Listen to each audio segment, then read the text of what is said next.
Buat yang seenaknya nyalain STY harusnya sadar di sini bahwa pelatih sekali Sinteyong yang kelasnya udah Piala Dunia seharusnya udah bukan waktunya lagi ngajarin basic.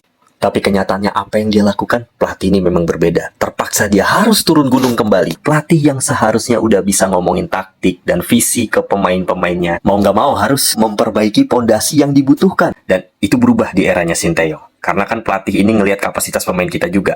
Disinilah perbedaan Sinteyong pegang tim selevel Korea Selatan dengan tim selevel Indonesia. Pasti beda, jangan disamain. Di Korsel, dia bukan waktunya lagi ngomongin basic atau bangun fisik. Karena secara basic, para pemain Korea Selatan ini dari segi iklim sepak bola dan segi pola hidupnya juga berbeda dengan kebudayaan kita. Fisik dan daya tahan mereka cukup menunjang untuk bersaing di level Asia bahkan level dunia. Berbeda dengan kita. Lihat aja kultur yang ada di negeri kita. Seperti apa iklim sepak bolanya, seperti apa pola hidup kebiasaan orang-orangnya. Itu kan juga menjadi faktor. Nah, itulah yang sedang dibangun dan diupayakan oleh Sinteyong. Jadi dari dasar dulu dia benerin. Dan itu pun butuh generasi ke generasi. Butuh level-level yang berjenjang dari setiap kelompok umurnya. Nggak bisa instan. Artinya Sinteyong ini butuh masa jabatan yang lebih lama lagi untuk benar-benar membentuk tim yang solid.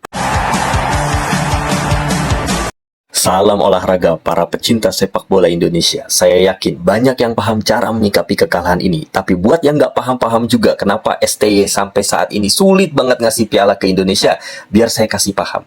Juara atau nggak juara itu banyak faktornya. Nggak mulu karena faktor teknis dari pelatih, entah itu taktik, strategi, plan A, plan B, atau satu official mau disalahin sekalipun. Sampai ke pemain-pemainnya itu tidak akan pernah ada habisnya.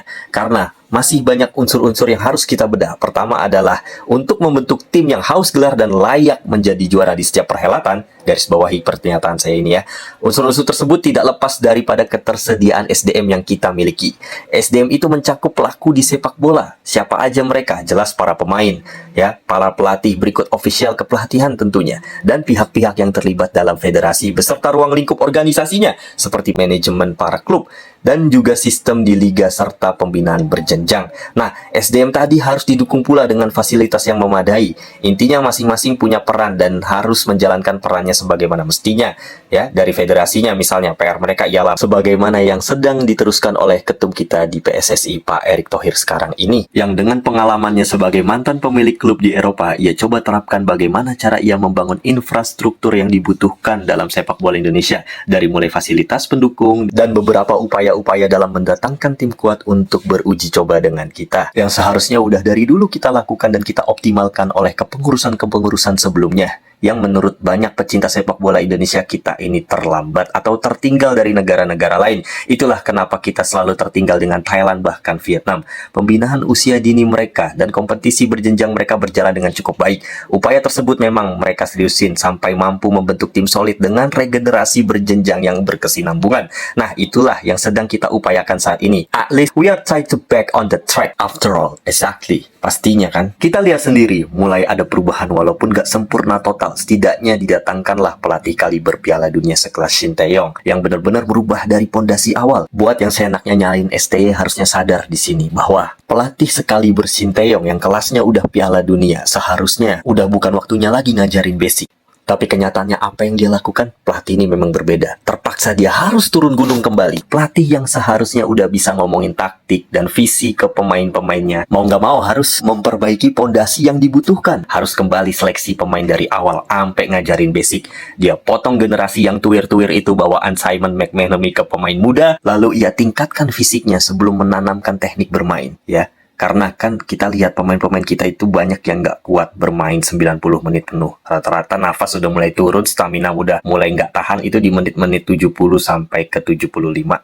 Dan itu berubah di eranya Sinteyong. Karena kan pelatih ini ngelihat kapasitas pemain kita juga. Disinilah perbedaan Sinteyong pegang tim selevel Korea Selatan dengan tim selevel Indonesia. Pasti beda, jangan disamain. Di Korsel, dia bukan waktunya lagi ngomongin basic atau bangun fisik. Karena secara basic, para pemain Korea Selatan ini ditunjang dengan fisik-fisik yang prima, fisik-fisik yang kuat, yang tinggi. Dari segi iklim sepak bola dan segi pola hidupnya juga berbeda dengan kebudayaan kita. Fisik dan daya tahan mereka cukup menunjang untuk bersaing di level Asia bahkan level dunia. Berbeda dengan kita, lihat aja kultur yang ada di negeri kita, seperti apa iklim sepak bolanya, seperti apa pola hidup kebiasaan orang-orangnya, itu kan juga menjadi faktor. Nah, itulah yang sedang dibangun dan diupayakan oleh Shin Tae-yong. Jadi dari dasar dulu dia benerin, dan itu pun butuh generasi ke generasi, butuh level-level yang berjenjang dari setiap kelompok umurnya, nggak bisa instan. Artinya Shin Tae-yong ini butuh masa jabatan yang lebih lama lagi untuk benar-benar membentuk tim yang solid. Perkara nanti terpaksa kita harus ganti pelatih karena berbagai hal, itu bisa diteruskan untuk pelatih-pelatih berikutnya. Jadi nggak asal ngomongin lokal pride lebih inilah, lebih baik lah dari pelatih import. Itu tidak menjadi jaminan. Kita harus kembali lagi ke SDM yang kita punya. Itulah kenapa Shin Tae-yong membutuhkan jasa pemain-pemain keturunan yang memiliki basic dan kapasitas lebih yang tidak dimiliki oleh pemain lokal. Nah, ini menjadi tantangan tersendiri untuk pemain lokal. Mampukah mereka meningkatkan level mereka dengan meninggalkan zona nyaman mereka? Zona nyaman itu kan banyak, dari pola hidup, kebiasaan, sampai motivasi untuk berkembang, ya, motivasi untuk bisa menampilkan yang terbaik. Syukur-syukur mereka bisa abroad, keluar negeri.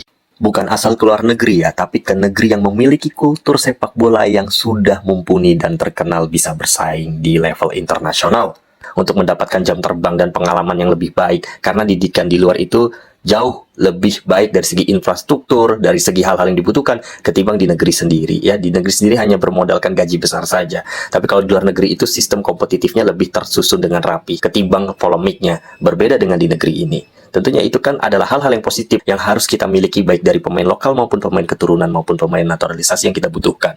Agar mental dan endurance mereka bisa terbiasa menghadapi pressure yang ada di kompetisi skala internasional. Karena jelas ketahanan fisik dan kekuatan mental itu penting dan sangat dibutuhkan dalam bermain 120 menit lebih. Seperti yang terjadi pada pertandingan semalam. Barulah akhirnya kita merasakan gelar yang udah 32 tahun puasa, yaitu medali SEA Games kemarin. Walaupun Indra Syafri yang pegang, itu pun materi pemain bentukan Shin Tae-yong. Perkara STY nggak juara di sini itu faktor lain. Yang pertama, materi yang dipegang STY itu nggak setengahnya materi SEA Games kemarin. Ya, artinya nggak setengahnya materi yang dipegang Indra Syafri.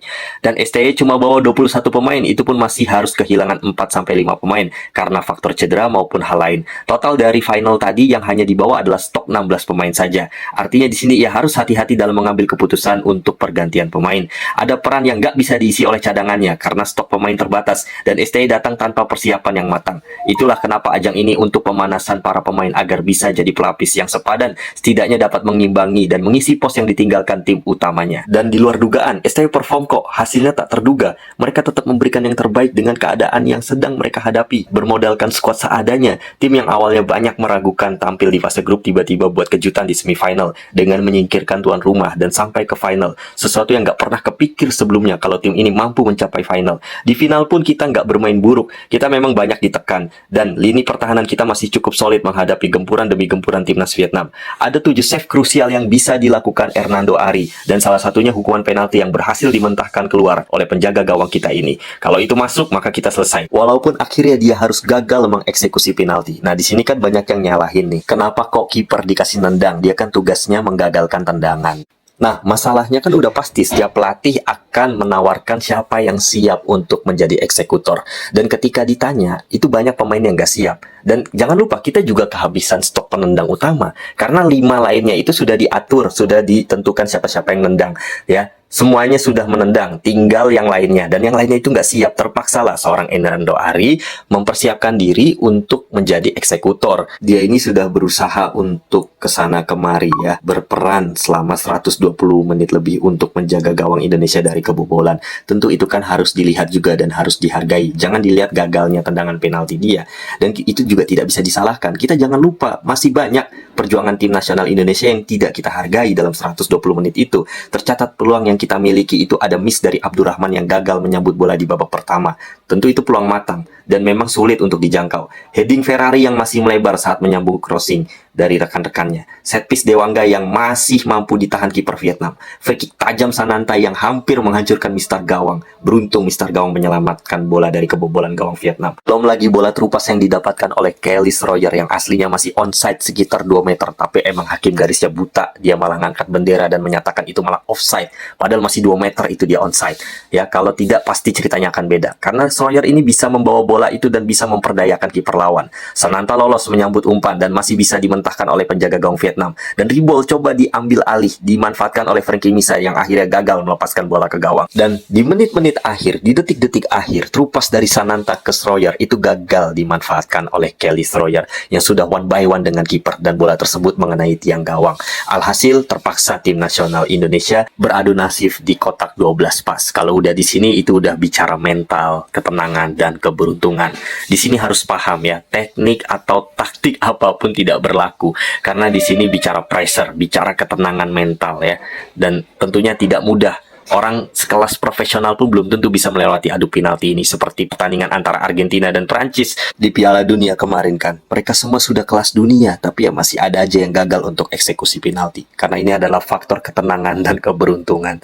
Jadi orang yang nggak main bola itu harus paham tentang hal ini. Jadi jangan asal nilai seenaknya ya. Ya apapun itu tidak mengapa, memang bukan harinya bagi tim nasional Indonesia meraih gelar kedua mereka setelah 2019 lewat Indra Syafri di Kamboja. Sekaligus membuat trofi pertama ST bersama tim nasional Indonesia harus kembali tertunda. Bagi saya trofi apapun memang penting, tapi itu hanya tolak ukur sementara. Pada hakikatnya ada peningkatan dari cara bermain kita, mental dan fisik para pemain kita yang telah dibentuk sejak dini. Dengan memberikan mereka jam terbang lewat kesempatan menit bermain di level internasional, itu nggak kalah penting. Dan dari sini kita udah nggak perlu lagi khawatir karena tim ini cukup solid untuk dijadikan pelapis tim utama jelang kualifikasi Piala Asia U23 dan FIFA Matchday September ini. Tak mengapa mereka gagal kali ini, karena bukan tidak mungkin mereka yang gagal hari ini akan matang di tahun-tahun berikutnya. Dan bisa saja mereka mampu bersaing di tim inti untuk Piala AFF 2024. Yang intinya, selain mengandalkan pemain keturunan dan pemain lokal kita yang sudah abroad, jangan lupa, pondasi yang sedang dibangun ini tentu melibatkan kehadiran mereka sangat dibutuhkan untuk kualitas kedalaman skuad kita menuju kualifikasi Piala Asia U23,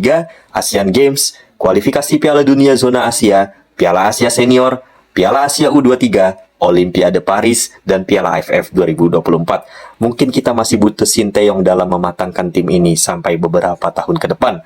Sekali lagi terima kasih Garuda Muda. Terima kasih untuk kalian yang sudah berjuang menahan rasa sakit hingga pertandingan berakhir. Terima kasih untuk kalian yang sudah berjuang memberikan yang terbaik untuk negeri ini. Tetap tegak Garuda Muda. Ini bukanlah akhir dari segalanya, karena justru ini adalah awal dari perjalanan kalian yang masih panjang. Terima kasih telah berkunjung ke channel Fans Garuda. See you and thanks for watching.